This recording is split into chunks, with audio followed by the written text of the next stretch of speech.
Hola, aquí Filosofendo. En el vídeo de hoy exploraremos el Anti-Edipo, de Deleuze y Guattari. Una obra clave en el pensamiento contemporáneo.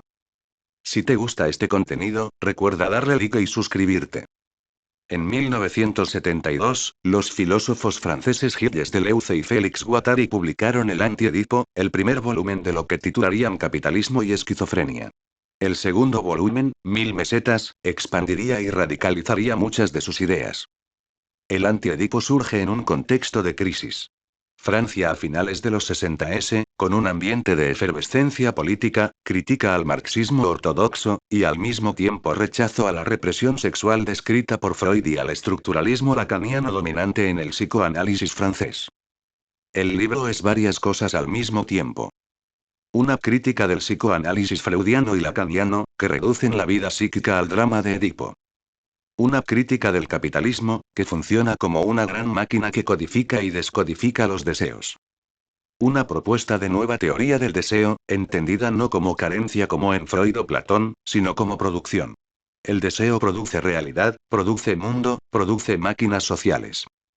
Y una invitación a la esquizoanálisis, una forma de análisis alternativo que piensa al deseo más allá de las estructuras familiares y de la represión.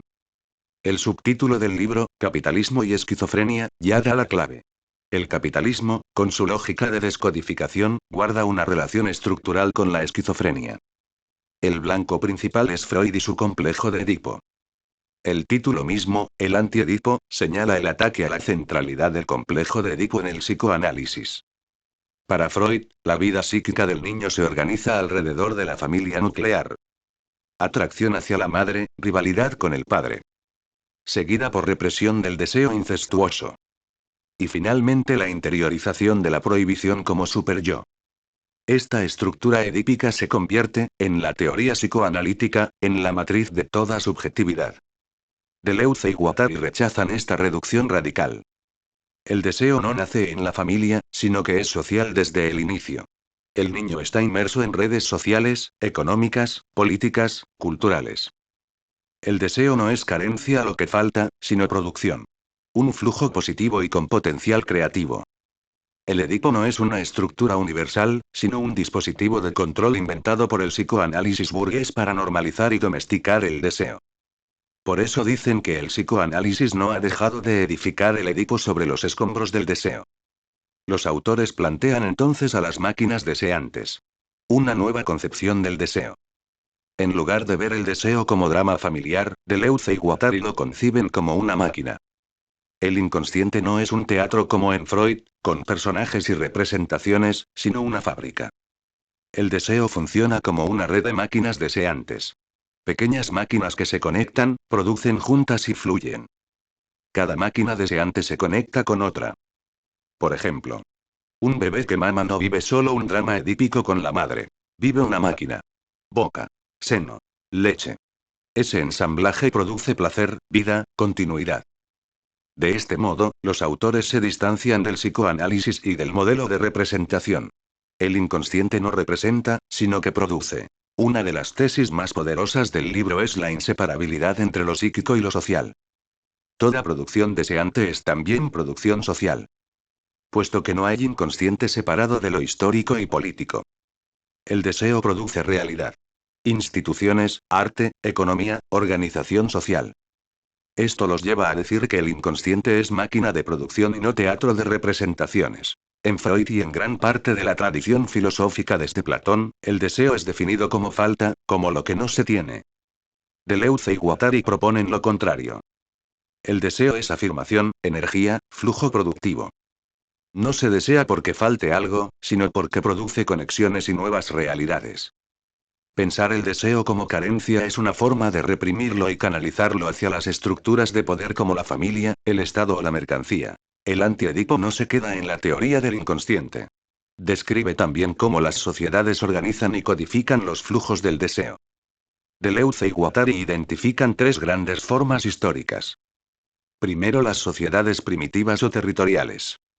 O en donde el deseo se codifica a través de rituales, tótems, inscripciones en los cuerpos.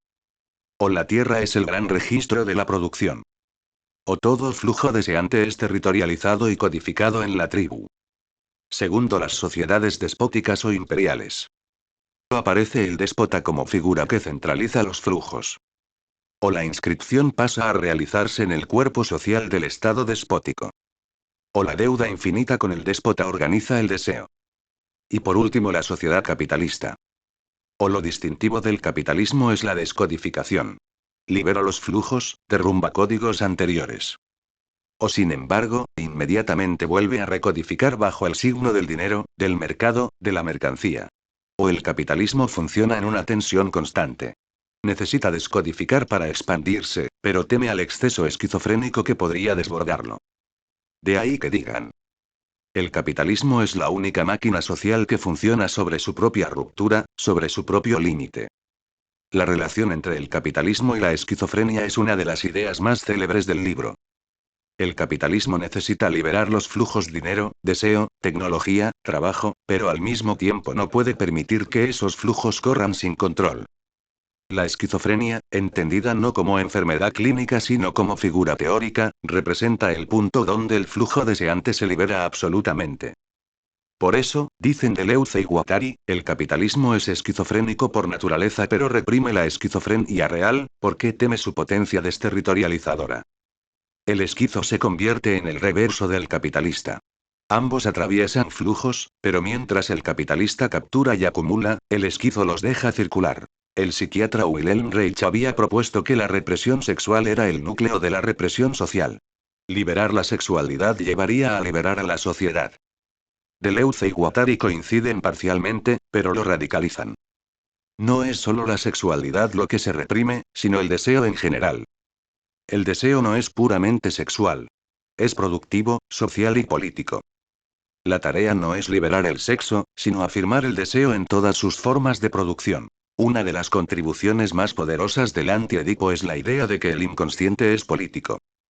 Todo inconsciente está habitado por máquinas sociales, por historia, por estructuras de poder. No existe lo íntimo puro o lo familiar cerrado.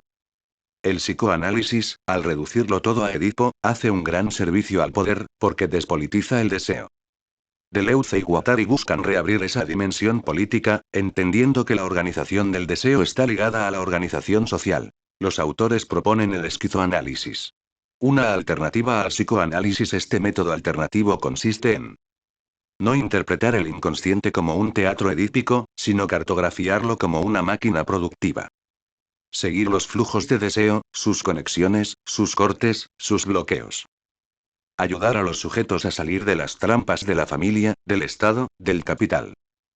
El esquizoanálisis no busca curar para volver a la normalidad, sino liberar el deseo, acompañar su potencia productiva. El anti-Edipo no es un libro sistemático. Es rizomático, lleno de metáforas, neologismos y pasajes poéticos. Michel Foucault lo celebró como un manual de vida antifascista. Su impacto fue enorme en filosofía, psicoanálisis, teoría política, estudios culturales y arte. Introdujo nociones como máquinas deseantes, territorialización y desterritorialización, flujos y cortes, esquizoanálisis. A continuación, una lista de las ideas clave sintetizadas. 1. El inconsciente es una fábrica, no un teatro. 2. El deseo es producción, no carencia. 3. Toda producción deseante es producción social. 4. El complejo de Edipo es una trampa política y burguesa. 5. El capitalismo descodifica y recodifica constantemente los flujos. 6. La esquizofrenia es el límite del capitalismo, su espejo y su amenaza. 7. El inconsciente es político. 8. El esquizoanálisis sustituye al psicoanálisis. En conclusión, el anti-Edipo no es simplemente una crítica al psicoanálisis o al capitalismo. Es una nueva manera de pensar la subjetividad, el deseo y lo social. Su potencia sigue vigente en un mundo donde el capital globalizado desterritorializa sin cesar finanzas, algoritmos, redes, y al mismo tiempo produce nuevas formas de control. La lección de Deleuze y Guattari es que el deseo es siempre productivo y revolucionario en sí mismo. No se trata de interpretarlo, sino de dejarlo fluir, de conectarlo, de cartografiar sus máquinas. Por eso, como diría Foucault, el anti-Edipo enseña que la tarea más urgente es combatir las microformas de fascismo que habitan en nosotros. Aquellas que nos hacen amar nuestra servidumbre, desear nuestra represión, aferrarnos a Edipo, al Estado, al capital. Eso es todo por ahora. Nos vemos en el próximo vídeo. Yo fui Filosuke Kendo y te deseo un feliz resto de día.